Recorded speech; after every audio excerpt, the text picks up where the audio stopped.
Hello and welcome back to the 2nd of April daily update on the war.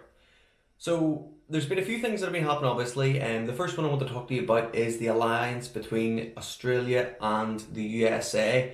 Now, Australia has been an advocate for anti-China now for quite some time, ever since the kind of trade sanctions were imposed on like Australian wine, and it's just kind of been escalating from there. But for the last at least couple of months to a year, Australia and China have not been on friendly terms to say the least.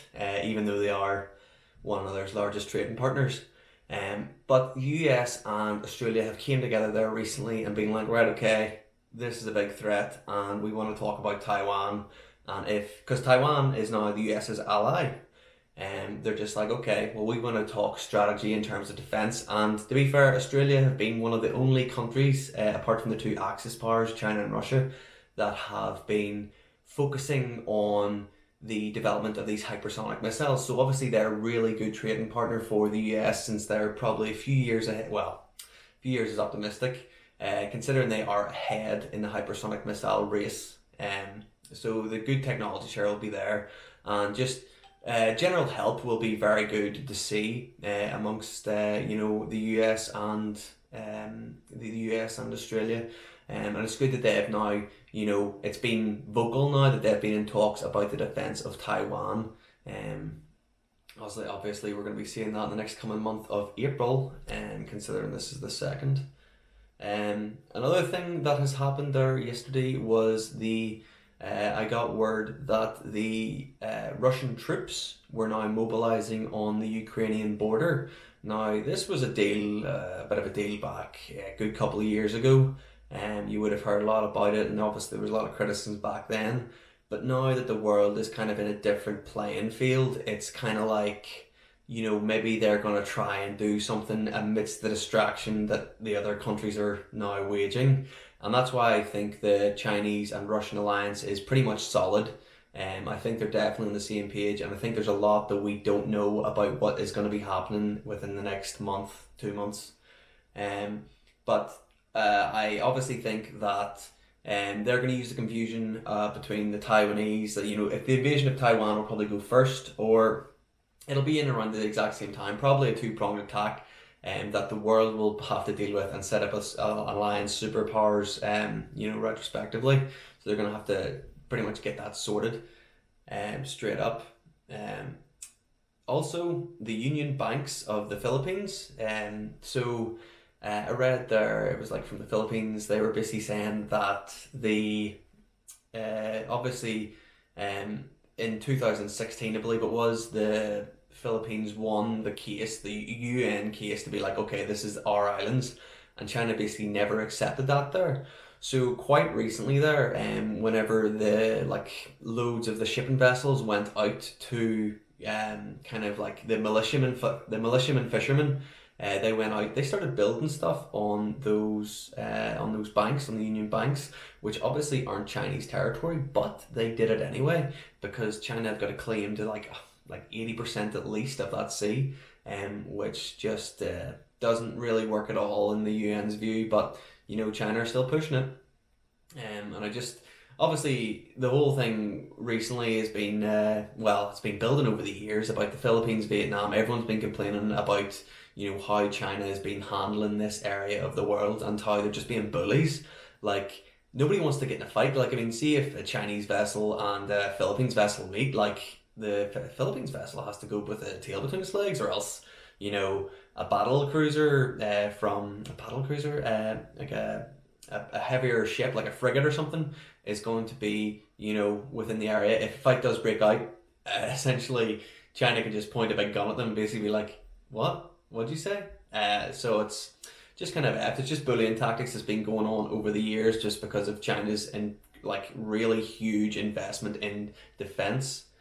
Another thing that happened there recently, and oh my god, it just blew up in the West, was that China basically created a fake French journalist to basically condemn the world's view on what's happened in Xinjiang. Basically said Xinjiang's good. What are you talking about?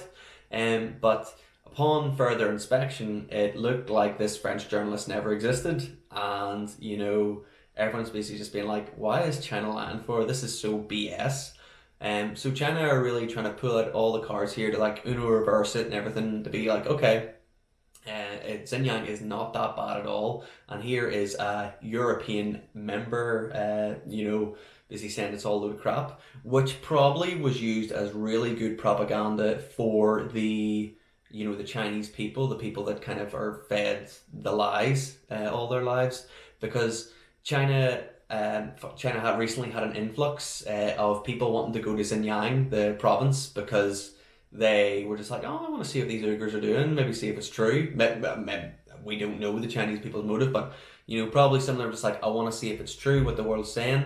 Maybe I just want to go there anyway to check out the scenery. But more and more attention is being brought to Xinjiang as the days go on, and as soon we'll probably get a reveal of what has actually happened in the area. And plot twist, it's not nice, no matter how much you try to cover it. And finally, I just wanted to talk about the Myanmar killings. Like, Myanmar recently, so after it got like taken over by a military coup there a couple of weeks ago, and the world hasn't done enough, I'd say. But really, what can you do? Like obviously, so the military coup ended up taking control of the government, and they're now being really not very good leaders at all, and like they're killing a lot of people, a lot of protesters, a lot of innocent people, just because they've got that power. Like I'm seeing scores and scores of people a day are being killed there, and that's just the ones that are recorded. So it's annoying, that this is just going on. But then you've got to look at the options, right? So the options are maybe the alliances of the Western superpowers could maybe go in and try and sort it out. But then, if there is a potential war, that will put them on the extreme back foot, because they're going to be going in to sort out an area that is very, very close to China, and they probably would get absolutely wrecked if they're distracted. And that's probably why they don't want to commit to it, because it is just such a precarious time. And like, why would you risk like your like billions and billions and billions of dollars of assets for something that could literally just go down the drain? But that kind of it kind of makes me think about, okay, so China is a leading superpower. It's probably the most like known as the second most powerful country in the world now after the US, and you'd think that China would be like, okay, I'm going to address this by, because they have invested like loads of money. I don't know the exact amount, but they've invested loads of money through the Belt and Road Initiative. And you would think that they would go in and try and sort it out at least, because they're the closest superpower to it, but there's no initiative taken there because they know the score. Because it was, the military coup is obviously anti-democracy because they lost the last election. And China's kind of just like, I don't know, I probably like their style of thinking.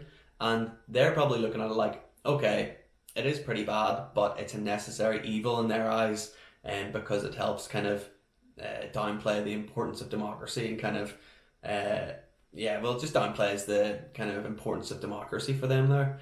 And,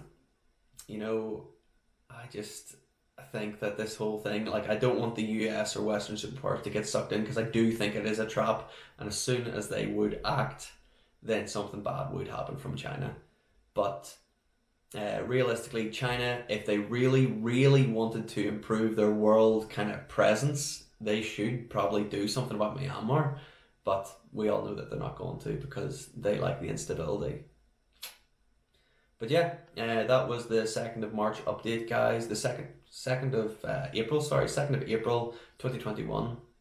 And I just hope that you stay safe. Yeah, I'll be back here tomorrow for another one. Cheers.